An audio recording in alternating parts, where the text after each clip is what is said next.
આવ બેટા. જો આ અમારું ઘર છે. આવ આવ બેસ. અરે બેસ ને, તારું જ ઘર છે. રમીલા, કોણ છે આ છોકરી? અરે હું તમને કહેતી નહોતી કે હમણાંથી મને શરીરમાં થાક વધારે લાગે છે. ઘરના કામ મારાથી થતા નથી. હા હા. આ દીકરીને કામની જરૂર હતી અને મારે કામ કરાવવાની જરૂર હતી, તો પછી હું એને આપણા ઘરે લઈ આવી. અને આમ પણ મેં 2-3 જગ્યાએ પૂછાવડાવ્યું ને, તો એવું કીધું કે એ કામ બહુ સારું કરે છે, ચોખ્ખું કામ કરે છે. તારી હું સમજી ગયો કે તારાથી કામ થતું નથી એટલે તારે કામવાળીની જરૂર હતી, પણ આ છોકરી કોણ છે, ક્યાં રહે છે, એની કોઈ આઈડેન્ટિટી, એ બધું તો આપણે જાણવું પડે કે નહીં? એ બધું એને મને આપી દીધું છે. એ ડોક્યુમેન્ટ કરાવવા આપ્યું છે, બધું આવી જશે મારી પાસે. તમને મારી ઉપર વિશ્વાસ નથી? મને તારી પર વિશ્વાસ છે, પણ આવી રીતે કોઈ, હું તો એમ કહું છું, અજાણી છોકરીને ઘરમાં ના રખાય. અરે એમાં અજાણી છે નહીં. હવે કામ વાળાને કઈ આપણે વર્ષોથી થોડા ઓળખતા હોય. અને આમે આ ઘર સાચવી લેવી છે છોકરી. એ પેલા 2-3 જગ્યાએ કામ કરતી હતી ને, ત્યાંથી પણ એના સારા જ વ્યૂ આવ્યા છે કે ના. રમીલા, તું છે ને સાવ ભોળી છે. તને ખબર છે, હમણાં આપણા પડોશમાં બાજુની સોસાયટીમાં રમણભાઈ ને ત્યાં આવી રીતે કોઈ છોકરી કામ પર આવી હતી અને ઘરમાં હાથ ફેરો કરી નીકળી ગઈ. હદ કરો છો તમે. રમણભાઈના ઘરે બને એ આપણા ઘરે બને એવું જરૂરી છે? અરે પણ સાવચેત રહેવા માટે હું તને કહું છું, કોઈ અજાણી છોકરીને કામ પર ન રખાય. એની પેલા જાંચ પરખ કરાય, પોલીસ સ્ટેશનમાં એનું લેખિત આપવું પડે. આમાં પોલીસના ગુનામાં પણ આપણે આવીએ. જો મને એ કઈ ખબર નથી. એ છોકરીને કામની જરૂર છે અને મારાથી કામ થતું નથી. એવું હોય તો અઠવાડિયે જોઈ જોઈએ કેવું કામ કરે છે, શું આ તે. પછી નહીં ફાવે તો મોકલી દઈશું. ઠીક છે, તને બહુ વિશ્વાસ આવતો હોય અને તારે જરૂર છે એટલે હું ના નથી પાડતો, પણ સંભાળીને કોઈ પણ કામ કરજે. હા હા, તમે જરાય ચિંતા નહીં કરો બેટા. તને અમારું ઘર બતાવી દઉં. ચાલ.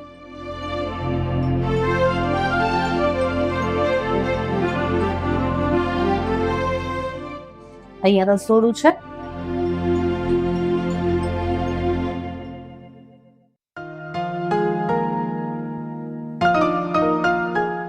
કેટલી વાર છે હવે ચામાં? લાવશો કોઈ કે નહીં? મમ્મી ચા લાવો ને. કેટલી વાર છે હવે ચામાં? મમ્મી ચા લાવો ને, મોડું થાય છે અહીંયા. કોઈ દિવસ એક પણ કામ સમયસર નહીં થયું હોય.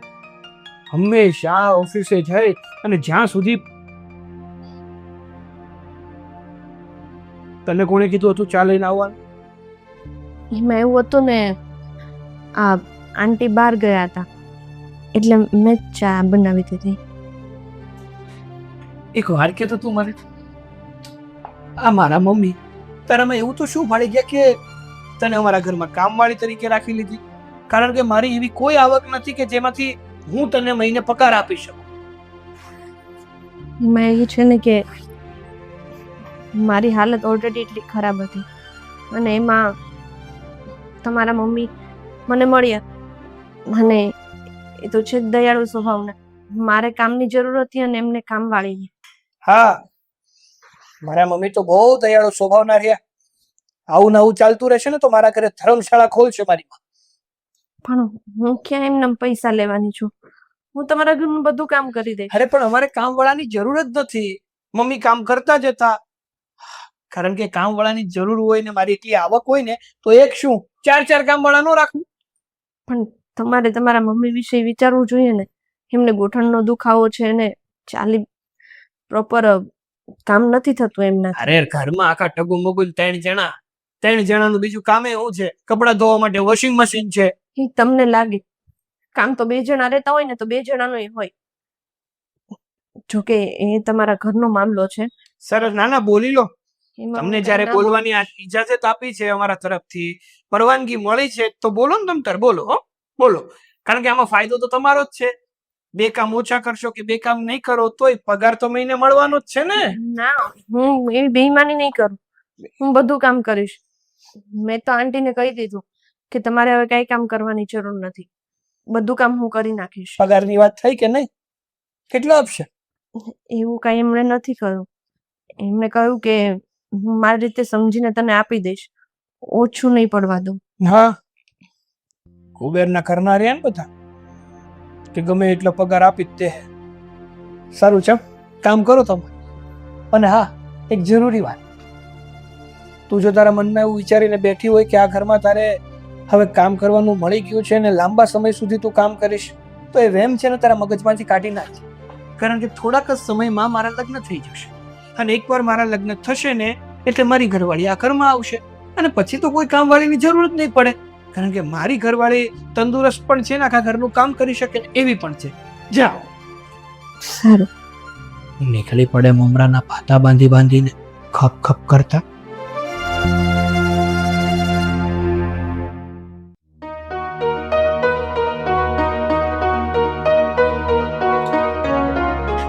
આ રમીલાનું છે ને કોઈ જગ્યાએ ક્યાંય ઠેકાણું નથી પપ્પા. હોતું. એક મિનિટ પોરે ઉપર શાંતિ રાખ. એક તો પેલું મારું આઈ કાર્ડ નથી મળતું, આ તારી મમ્મીને છે ને કોઈ કામમાં ઠેકાણા નથી હોતા. અરે આઈ કાર્ડ ને મૂકો તડકે, મારી વાત સાંભળો, મારી વાત જરૂરી છે. હા બોલ, શું કેવું છે? આ ઘરમાં મેં સાંભળ્યું છે કામવાળી રાખી છે. હા, એકદમ ખરું સાંભળ્યું છે તે. સરસ. ના ના, ખૂબ સરસ હો. એમને તમને ખબર છે કે મારી એટલી આવક નથી, મારો એટલો પગાર નથી, છતાં પણ કામવાળીને શું કામ રાખી? કોણ સમજાવે? તારી મમ્મીને કોણ સમજાવે? ઈ લઈને આવીને તરત મેં કીધું કે તારે કામવાળીની જરૂર હતી, ઈ તું કહે છે કામ થતું નતું. બધી વાત સાચી. અને એમાં પાછી કોઈ અજાણી છોકરી, કોણ છે કોણ નહીં. તો મને કે એ બધી મેં છે ને જાંચ પરખ કરી છે અને મારાથી કામ થતું નથી એટલે મેં રાખી છે. તમે બધી પંચાયત મૂકો એટલે પછી મેં છે ને કોઈ મગજમારી નથી કરી. અરે શું મગજમારી નથી કરી? તમારે એને સમજાવાય ને કે અહીંયા બહાર સાંતા તેર તૂટે છે, ભેગું થતું નથી, અને એમાં તમે કામવાળીને રાખીને મહિને 12-15 હજાર દેવા ને. તારી મમ્મીને તું ઓળખે છે ને, એ એના મગજમાં એક વખત નક્કી કરી લે ને કે મારે આ કરવું છે એટલે એ કરીને જ જાય છે. પછી એમાં ગમે તે કોઈ પણ કઈ સમજાવે ને, ઈ કોઈનું વાત માનતી નથી. તો મારી વાત આ ક્યાંથી માને? ખરેખર અમારા મમ્મી પણ છે ને એક નંબરની નોટ છે. જ્યારે હું કરવું અને હું નહીં ને એ વિચાર્યા વગર જ એ કરી નાખે છે. હવે મારી વાત સાંભળ, આ બધી છે ને પંચાયત હવે તું એની સાથે નહીં કરતો. એ લઈ આવી છે ને તો મારી વાત સાંભળ, એ હું કદાચ આપીને પગાર છે ને તો હું કઈ સેટલમેન્ટ કરીશ. અને આમ જો આ આઈ કાર્ડ છે ને, આ તારી મમ્મીનો મગજ ઠેકાણે નથી રહેતું, કારણ કે કામ કરી કરીને થાકી જાય છે. એટલા માટે થોડો નરમ પડી અને મેં હા પાડી છે. એટલે તું છે ને બીજી કઈ મગજમારી ન કરતો, એને એની રીતે કામ કરવા દે. અને તમે શું કીધું હમણાં કે આ છોકરી છે અજાણી છે, આપણે એને ઓળખતા નથી, અને આમને આમ ધર્મના કામ માટે લઈને કામ માટે રાખી છે, તો કાલ સવારે લૂંટીને બધું જતી રહેશે તો? કીધું, બધું કીધું. આ બાજુમાં રમણભાઈ નો દાખલો દીધો કે તે હાથ ફેરો કરીને ગઈ, તો કે બધા એવા ન હોય. આવી બધી સલાહ મને આપી એટલે મેં છે ને ભાઈ નમતું મૂકી દીધું. હા યાર, અત્યારે છે ને બધા સારા જ લાગે. આ તો 5 દી અનુભવ થાય ને પછી ખબર પડે કે હવે છે ને હકીકતમાં તું સારા છે ને આ બધા કોઈ દેખાડા કરતો નહીં. નકામી છે ને તારી મમ્મી માથે લઈ લે અને વાતને ક્યાંય પહોંચાડશે. એટલે તું છે ને અત્યારે આ બધું મૂક. એવું લાગે ને તો 5-15 દિવસ પછી હું ના પાડી દઈશ. બસ સારું. જા. એ તો આઈ કાર્ડ મળતું નથી અને આ બીજી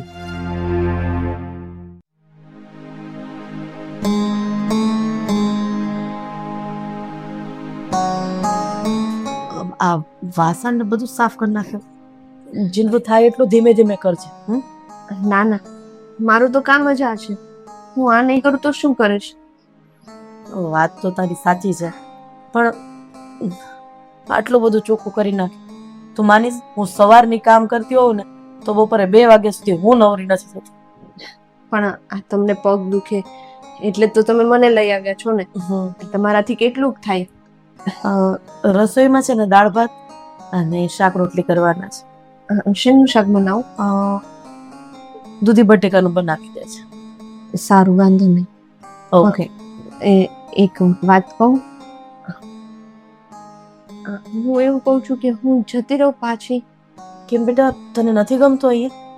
નથી ફાવતું આ ઘરની અંદર? કઈ તકલીફ છે?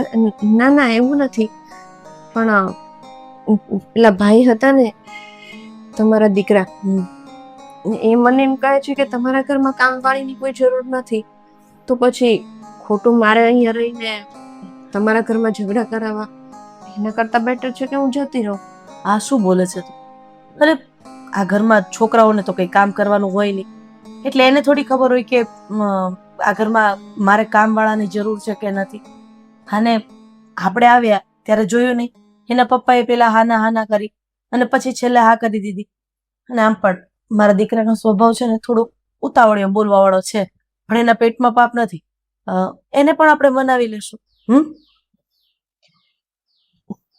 જો બાકી હું તો એટલું જ કહું છું કે મારા લીધે તમને કઈ મુશ્કેલીઓ ના આવવી જોઈએ. કઈ જ મુશ્કેલી નહીં આવે. અરે એક સાથે એ હાર ન પાડી શકે, કારણ કે આ ઘરમાં રહેવા વાળા અમે 3 જણા જ છીએ, હું, એના પપ્પા અને મારો દીકરો. તો અચાનક કોઈ વ્યક્તિ આવી જાય તો એડજસ્ટ થતા વાર લાગે, પણ ધીમે ધીમે થઈ જશે. તમે મારા ઉપર આટલી દયા બતાવી એના માટે ધન્યવાદ. પણ હવે હું તમને ક્યાંય નડું ને તો મને ચોખ્ખા શબ્દમાં કહી દેજો, મને જરાય ખોટું નહીં લાગે. ઠીક છે, એવું કાંઈ પણ લાગશે ને તો હું તને જણાવી દઈશ, બસ. અને બીજી વાત એ કે એના પપ્પા કે મારો દીકરો કંઈ પણ બોલે ને તો એ વાતો જરાય ખોટું નહીં લગાડતી. આ કાને સાંભળજે અને ઓલા કાને કાઢી નાખજે. સારું. હા, તો રસોઈ બનાવી દઈશ ને? હા, કઈ ના મળે કે એવું હોય તો મને બોલાવી દેજે. હું તમને પૂછી લઈશ. બાકી એમ તો મેં બધું જોઈ લીધું છે એટલે વાંધો નહીં આવે. ઠીક છે બેટા, તારા મોઢા ઉપરથી ખબર પડે છે કે તને અહીંયા ફાવતું નથી, પણ ધીમે ધીમે કરતા છે ને તું સેટ થઈ જઈશ બધા સાથે, મને એટલો વિશ્વાસ છે. સારું.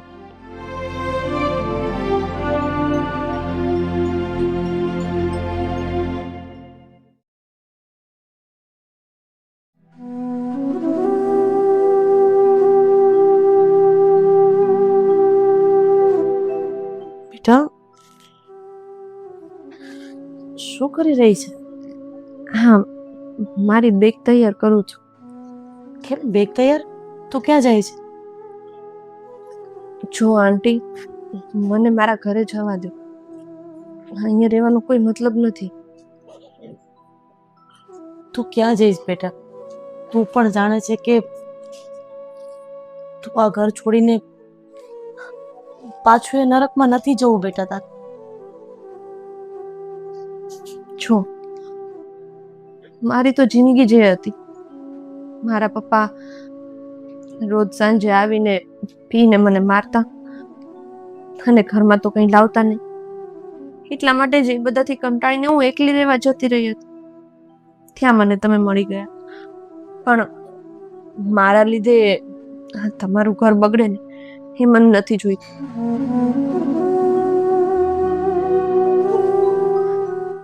મને તમારા દીકરાએ ચોખ્ખું કહી દીધું છે કે તું આ ઘર છોડીને જતી રહે છે. જો બેટા, તારા પપ્પાની આ દારૂની લતના હિસાબે જ મેં એવું વિચાર્યું હતું કે હું તને લઈને ક્યાંક દૂર જતી રહું, પણ તારા પપ્પા એકના બે ના થાય. અરે છેલ્લે તો એ કોર્ટમાં કેસ પણ જીતી ગયા, એટલે તારી કસ્ટડી એને આપવી પડી. એટલે જો બેટા, એક વાત મેં તારાથી છુપાવી હતી, એ વાતનો ખુલાસો હું આજે કરી દઉં. મારા અને તારા પપ્પાના લગ્ન થયા પછી મને ખબર પડી કે તારા પપ્પા એક નંબરના જુગારિયા અને દારૂડિયા છે. પણ ત્યાં સુધીમાં બેટા તે આ દુનિયા જોઈ લીધી હતી. મેં નક્કી કર્યું કે મારી દીકરીને આ દારૂડિયાના હવાલે નથી કરવી. હું એને લઈને ક્યાંક દૂર જતી રહીશ, મારી એક નાની દુનિયા વસાવીશ અને હું અને મારી દીકરી સુખેથી રહીશું. પણ આ તારા કાળા મુખા બાપને મંજૂર નહોતું. એણે મારી ઉપર કેસ કર્યા અને કોર્ટમાં એ કેસ જીતી ગયા, એટલે મારે કઠણ મન કરીને તારી કસ્ટડી એને સોંપવી પડી. એટલે એમ કે છે દારૂડિયા બાપના હાથનો મારતું ખાતી હતી, બીજું કોઈ નહીં, પણ મારા ધણી હતા. તમે મારા મમ્મી છો. હા બેટા, આ હમદર્દી દર્શાવવાનું કારણ એટલું જ હતું. મને વાયા ખબર પડી કે તું તારા પપ્પાના ત્રાસથી એકલી રહે છે, એટલે મેં એવું વિચાર્યું કે મારી દીકરીને આજીવન માનો પ્રેમ નથી મળ્યો તો આ ઘરમાં કામવાળી બનાવીને લઈ આવીશ, ખૂબ પ્રેમ આપીશ અને કમસે કમ મારી નજરની સામે રહેશે તો મને હૂંફ તો મળશે ને. બસ આ જ કારણે હું તને અહીંયા લઈ આવી. અને હું ના પાડું છું કે તું મને છોડીને નહીં જા. મમ્મી, તમારી બધી વાત સાચી, પણ જે ભાગ્યમાં લખ્યું હોય ને એ થઈને જ રહે. મારા ભાગ્યમાં દુઃખી થવાનું લખ્યું હશે. તમે મને ના રોકો, તમને મારા સમજે, તમે મને જવા દો. મારા લીધે તમે તમારું ઘર ના બગાડો. સમ આપીને તે તો મને બાંધી દીધી ને બેટા. હવે હું કયા હિસાબે તને રોકું? આજે પાછું એક માને એની દીકરીથી અલગ થવું પડશે. ખાળજુક ચીરાઈ જાય છે. આ વાત ખાલી વિચારું છું ને ત્યાં. પણ તે કીધું એમ, જે કુદરતને મંજૂર હશે ને એ થશે.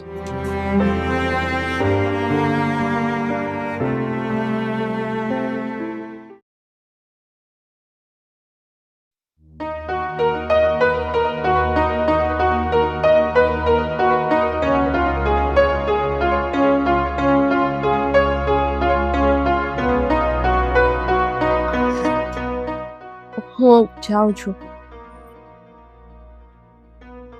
બેટા, હું તો કહું છું કે નહીં જાને અહીંયા. ના, મેં તમને કહ્યું ને, મને જવા દો.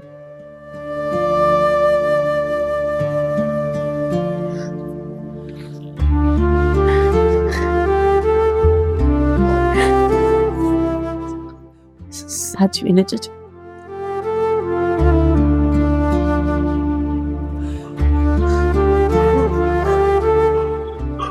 રમીલા પાલપટ. ખુશ એ ખુશ જ રહે, એને કાંઈ વાંધો નહીં. હા બેટા, હવે તો એ જઈ રહી છે. તું ખુશ છે ને? હા, બહુ જ. અહીંયા ટાટા પડી.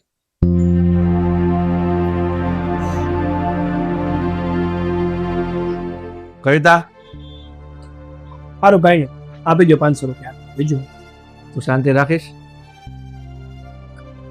અહીંયા આવ બેટા. શું થયું છે એને? રમીલા, તારી અને કવિતાની જે વાત થઈ ને રૂમમાં, એ બધી જ મેં સાંભળી લીધી છે. એટલે હવે મને સમજાઈ ગયું છે કે કવિતા તારી દીકરી છે. એના દારૂડિયા બાપના ત્રાસથી એ કંટાળીને બિચારી એકલી નોંધારી જિંદગી જીવતી હતી. અને રમીલા, હું તો એમ કહું છું તે સારું કામ કર્યું છે આ, કે તું એને આપણા ઘરે લઈ આવી. એટલે બેટા, હવે તારે છે ને આ ઘર છોડીને જવાની ક્યાંય જરૂર નથી. આ ઘર તારું છે અને અહીંયા તારે રહેવાનું છે. અને હું તારો બાપ બની રહીશ, તું મારી દીકરી થઈશ. એટલે બેટા, તું આ ઘરની કામવાળી નહીં, મારી દીકરી છે. આ શું સાંભળી રહ્યો છું? હા, જે કાંઈ મેં કીધું ને એકદમ સાચું છે અને તે સાંભળ્યું એ પણ સાચું છે. પણ હકીકતમાં જો આવું જ હતું તો તમારે અને કામવાળી તરીકે આ ઘરમાં લાવવાની શું જરૂર હતી? પહેલા જ અમને લોકોને કહી દીધું હોત તો પહેલા જ અમે સ્વીકારી લેત ને. આ વાતની જાણ કવિતાને પણ નહોતી. કવિતાને પણ આજે જ ખબર પડી છે કે હું એની માં છું. છો બેટા, દુઃખી કરેલી વ્યક્તિને વધારે દુઃખી કરીએ ને તો કુદરત ક્યારેય એટલે ક્યારેય રાજી નથી થતો.